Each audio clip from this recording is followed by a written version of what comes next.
make no mistake, look, Business for 40 years, I realized that.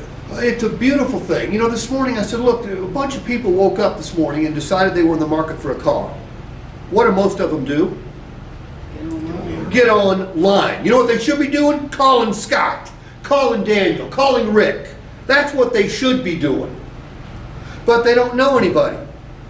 I ask my friends all the time, who's your favorite car salesperson? They laugh at me. I don't have a favorite car salesperson. I said, why? What do you mean, why? And the reason they don't have a favorite car salesperson is no car salesperson's ever become their favorite. Most of them can't tell me, you know, when I ask them who they buy a car, when I see somebody in a new car, I say, who'd you buy it from? They almost invariably give me the dealership name. They don't tell me who, they tell me where. I said, I know where you bought it, it's on the back of your car. Who'd you buy it from? Great guy, short, fat, bald. What's his name? Short, fat, bald, I don't know. Roy liked him though. Pareo. How did I get off on this tangent? I don't think this is in the book. Managers get trained less than. Well, yeah, they do. So I'm tasking you, Danielle. And if you want the template for what these people do, when I send you the good to see you email, shoot me back an email and say, hey, Steve, give me that damn template. Okay? And then you'll take the template and you'll do it your way. You'll make it work for you. And I'm telling you, I mean, what we do in these sessions is we practice. Ben, you just practiced explaining the new dealer pricing model or the Jerry Hunt dealer pricing model. That's what you just did. That's what I just did. You practice this stuff and guess what happens? You get better. Yeah. In fact, I read this the other day. I think it was so cool. It said, you don't practice to get it right. You practice so you cannot get it wrong. That's serious practice. Do you guys work? So there's performance. Okay. So the better you perform, the more money you make. Absolutely. Okay.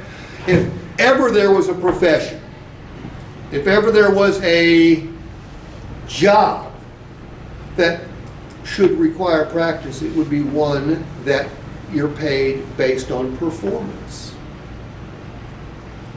Yet there's not a real culture of practice in the industry.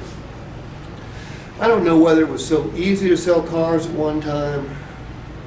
You know, in the 50s, where most of our processes come from, think about this.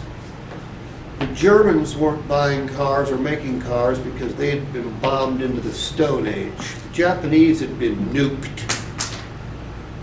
The English had been bombed into the Stone Age, so the only people making cars were us in the U.S. The only economy in the world that was on afterburner was our economy in the U.S. Do you know that used cars went up in value from 1951 to 1957? They literally went up in value because of supply and demand. So this is where we get a lot of our processes. Okay? Has the world changed just a bit? Yeah, it's changed a whole lot. I think sometimes it's easier to sell a car today than it's ever been, just because so much of the work is done before the customer ever gets in. By the time, what's your closing ratio? Any idea? Typically about 50. Yeah, I mean that's super strong.